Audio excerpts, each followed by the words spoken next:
I, a 42-year-old female, have been with my fiance for over 6 years. He is a 41-year-old male and has two daughters, aged 17 and 20. Both still live with us. The 20-year-old works full-time. She floats from our house, their mom's place, and her boyfriend's parents' place.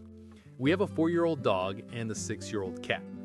One week, she decided that she and her mom were going to rescue 4 to 5 puppies. I do not know the full story there. My fiance and stepdaughter had been texting, which I did not know at the time, about the situation. He advised her not to keep the puppies, but he never said yes or no. He told me later that if he had put his foot down and said no dog, he would never see her. This means she would be at her mom's the majority of the time. She ended up keeping a dog for herself. Her mom kept 1 or 2. I was not involved in this knowledge. She came back home with a dog she kept. It was then that I found out we had a second dog now. We, as long as she is living with parents, means it is we. The 2 pets we have now, I take care of almost exclusively. My stepdaughter works at a facility that boards dogs. She said she is allowed to bring her dog to work every day and keep him in a kennel. A few weeks in, he got kennel cough and was not allowed back until he is well. Since I would be home, she texted me while in bed and asked if it would be okay if she kept her dog home while she is at work, in a crate, and if I could take him in and out for bathroom breaks and put him back in his crate. I knew I could, but I really did not want to for a few reasons. I knew this was not going to be just one day. It was going to be a pain. Our older dog does not like the puppy, and I am still limping from a hip replacement surgery. Part of me wanted her to see the lesson. Do not get a dog on your own without your own place. I did not want to be used anytime something came up.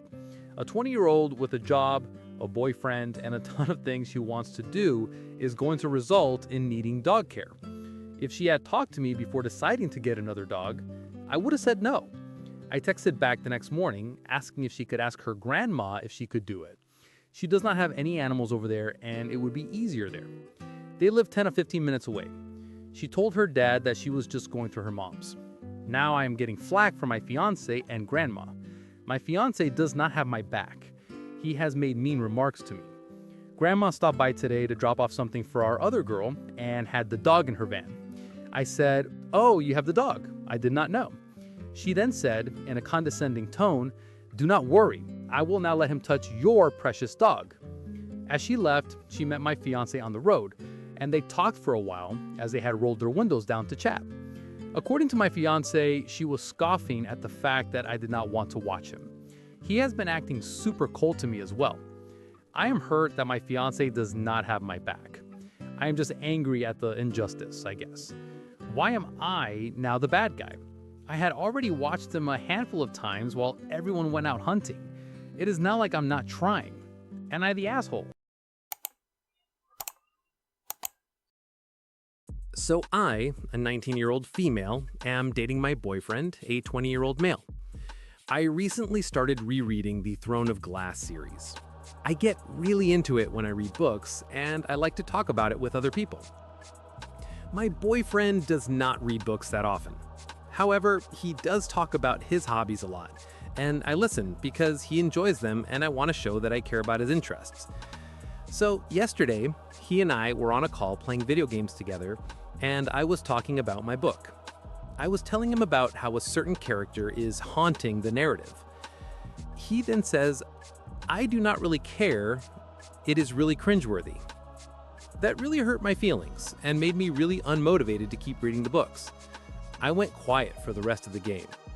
I then told him I was going to get off, and he asked me if everything was okay. I said it was, which is where I admit I should have told him that I was upset. But I just needed some time to process how I was feeling. I texted him a little later and asked him how he would feel if I was talking about something he enjoyed, and I said I did not care and found it dumb, as a way to try and get him to understand where I was coming from. In response, he said he meant cringeworthy, as in like a children's movie.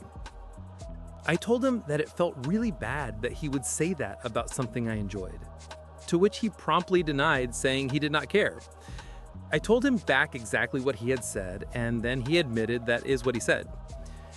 He added that he meant it as, I have not read it and do not plan to, so I do not have any context to care. I told him because of how he worded it, that is how I was going to process it, to which he left me undelivered until the next morning. He gave an apology and said he thought he worded it differently. Coming up to where this is currently, he did not really message all day, so I kind of knew he was upset with me, and when I asked, he admitted he was. When I asked why, he said that my reaction did not really equal what happened, and then added, and immediately going into an emotional response instead of thinking it another way or asking. That second part feels really like he is trying to deflect the blame back onto me. I have asked him to talk about that part later. Am I the asshole for how I reacted? I will add that he also interrupted what I was saying to tell me he did not care and that it was cringeworthy. He is normally really good with me and reading. He will take me to bookstores to look around and such. Sure, he will make the occasional joke, but this is the first time anything like this has happened. He and I just called to discuss it, and in the end, I told him I needed some space for a little while. I'm new to this, and this may be a little long because I would like to provide context, so please bear with me. I, a 20-year-old female, still live with my parents. I hadn't lived with either of them until around 6 years ago. Shortly after I turned 16, my stepmom got put on dialysis. Because my dad's job requires him to be gone for days, I quit my job and took care of her for years. Eventually, she got her kidney transplant and was off dialysis, so I went back to work around the age of 18. Even though I was an adult, my dad told me I could live with him forever so long as I'm working and not just being lazy.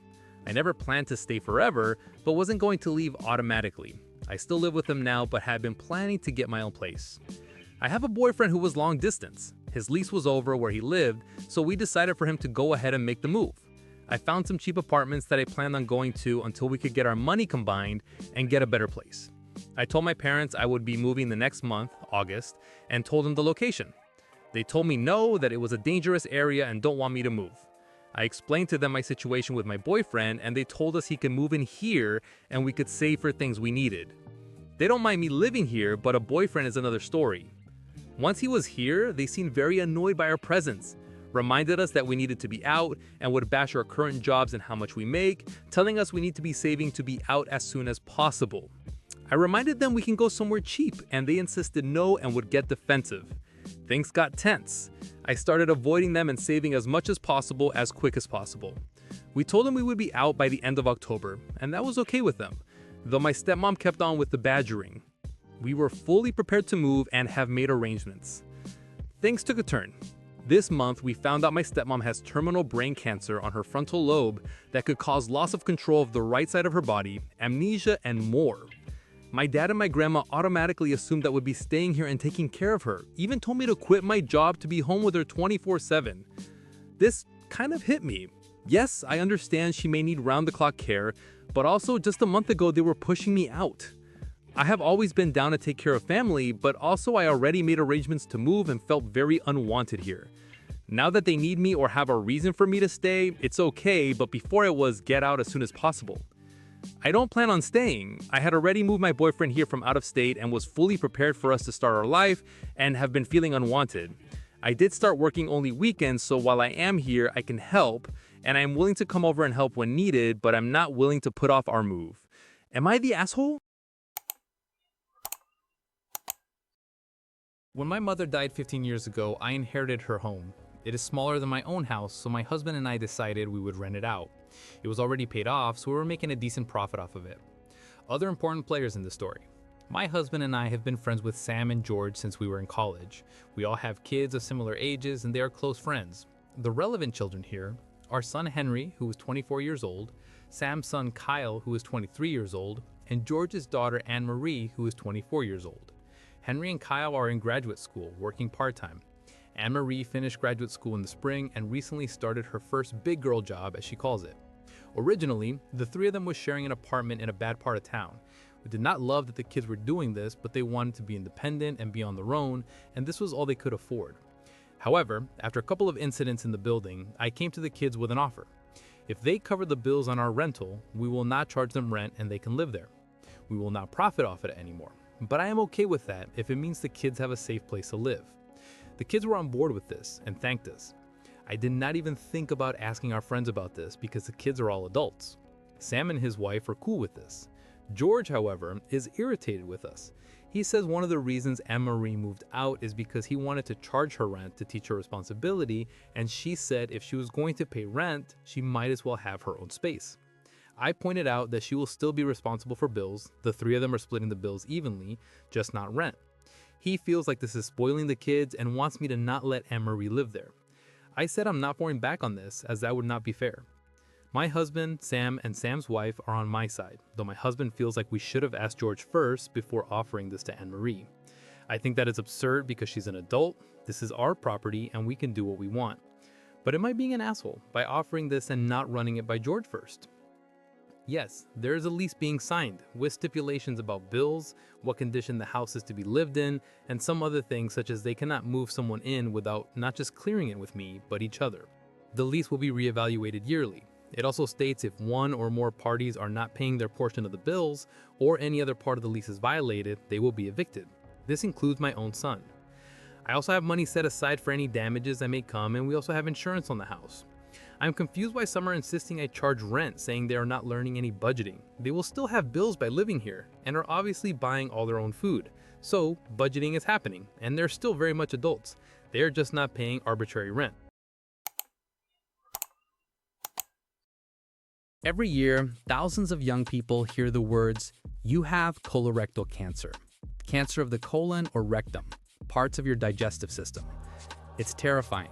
Colorectal cancer is the deadliest cancer in men under 50 and second in young women. But we'd be the assholes if we didn't tell you the truth. It doesn't have to be this way. Colorectal cancer, or CRC, is one of the most preventable cancers with screening and highly treatable if caught early. So why is it upending the lives of so many young people? In a word, stigma. Nobody likes talking about bowel habits, rectal bleeding, or colonoscopies. So the conversation doesn't happen. Too many people don't know the symptoms. Too many symptoms get dismissed by healthcare providers. And too many diagnoses come late. Advanced colorectal cancer has a survival rate of just 13%. Science still hasn't broken the code to cure every case of colorectal cancer. That's why awareness, better screening access, and providers taking symptoms seriously are just as important as knowing the signs yourself. Here's what you need to know. CRC rates in under 50s are rising. Many are diagnosed in their 20s to 40s, often after misdiagnoses. A close family member with CRC doubles your risk. Lynch syndrome, or FAP, equals even higher risk. Screening saves lives, and most people have testing options, including at-home tests. So why are we talking about this? Am I the Asshole is approaching 25 million members. To celebrate, we the Mods have partnered with the Colorectal Cancer Alliance, a nonprofit leading the mission to end this disease. Here's how you can help. 1. Learn the symptoms. Bleeding, persistent changes in bowel habits, unexplained weight loss, abdominal pain. Don't ignore them. Advocate for yourself. 2. Get checked starting at 45. If you're average risk, you should start getting checked for CRC at age 45. Some people need to get checked earlier. The Alliance's screening quiz can't provide you with a recommendation. 3. Support the mission. Your donation funds prevention programs, patient support, and research to end colorectal cancer. Even a small gift could help someone get checked and survive. If you or someone you love has faced CRC, share your story in the comments. You never know who you might help. Female coworker is 34-year-old female, and I, 22-year-old female, have worked at the same non-GameStop video game store for the past few months. And since we're the only two girls here, we've bonded over the whole girls stick together thing. We've even cried to each other about the usual life hardships and when we had bad days, etc. Most of the guys don't like her because she's fairly bossy and likes to randomly decree that something needs to happen when she's the lowest rank of associate, just like me. She's also the kind of person where she's always joking until she isn't. If she's serious and you act like she's joking, she gets incredibly pissed. But when you're serious, she turns whatever you said into a racist comment against herself as a joke and will laugh and not take you seriously. The other day at work, male coworker and I were working on an important weekly task that had been neglected for the past few weeks, and female coworker was helping customers. I thought we were doing fine since there weren't enough customers for all of us to be on customer duty, and the weekly task really needed to get done. All of a sudden, female coworker comes over by male coworker and I don't remember word for word what she said, but it was something like, "Can you guys come alleviate some of the burden?" Or just, instead of asking for help, she used incredibly negative phrasing like she was pissed, and when I helped, she only got more pissed. Later on, she came over to apologize to male coworker and me for her negative phrasing, and then she looked at me and explained how she knew it was difficult to hear harsh words from someone who coddles me, but I need to get used to the real world. I was dumbfounded, bewildered, upset, insulted. We later got in an argument that ended with another apology, which was just her explaining why she was right and how I'm the only person she cares about enough to coddle, which I still took offense to. I don't feel like we coddle each other. I thought we were just good friends, and I explained that to her. She ended up just going, "Well, I don't know what to say," and storming off. We haven't spoken since then, and by that I mean that she 110% ignores me by any means necessary, even when it's work related. She has even lied to customers while I have been trying to give her the correct information. I genuinely can't tell if I'm overreacting or if she's overly stuck up or if she meant well but chose bad words. So, am I the asshole for how I reacted to her view of our friendship? Was there anything I should have done differently? Am I overreacting?